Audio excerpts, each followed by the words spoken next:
Ce matin, nous étions surtout là à l'IE2 pour présenter la publication de notre rapport annuel 2022. Donc, ce matin, on a surtout dressé un petit peu un bilan des premiers mois de l'année. Ce que l'on observe, c'est que la situation reste bonne, globalement. On a un moral des chefs d'entreprise qui reste élevé, puisqu'on a vu qu'on était à un niveau quasiment historique. Il y a une petite baisse par rapport à la fin de l'année, parce que l'activité ralentit un petit peu, mais on est quand même sur des niveaux élevés. Le constat qu'on a pu faire aussi, c'est que on surveille quand même attentivement la situation de certains ménages et de certaines entreprises qui sont les plus fragiles.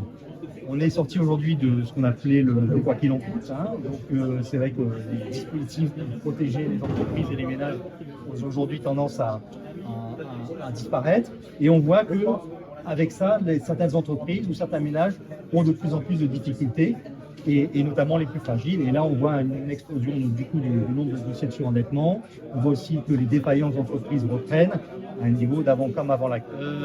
On voit notamment que dans certains secteurs, l'activité reste très bonne. Le tourisme, on pense qu'il va dépasser les chiffres de l'avant-crise.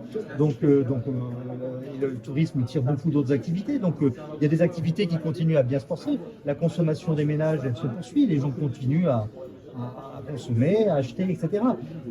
Pour autant, il y a une certaine catégorie de personnes pour qui l'inflation, notamment, pèse beaucoup sur leur budget, parce que c'est des personnes qui ont peu de revenus, donc du coup, elles consacrent ce revenu essentiellement à la nourriture, par exemple. Et bien, comme les prix continuent d'augmenter dans l'alimentation, eh bien, elles se retrouvent en difficulté. Donc, vous voyez qu'il y a, voilà, c'est comme toujours, il y a une moyenne qui montre que globalement, ça va, mais il y a toujours des personnes pour qui ça va très bien, et d'autres pour lesquels ça va moins bien. Et ceux aujourd'hui pour lesquels ça va moins bien, c'est malheureusement toujours les personnes les plus fragiles.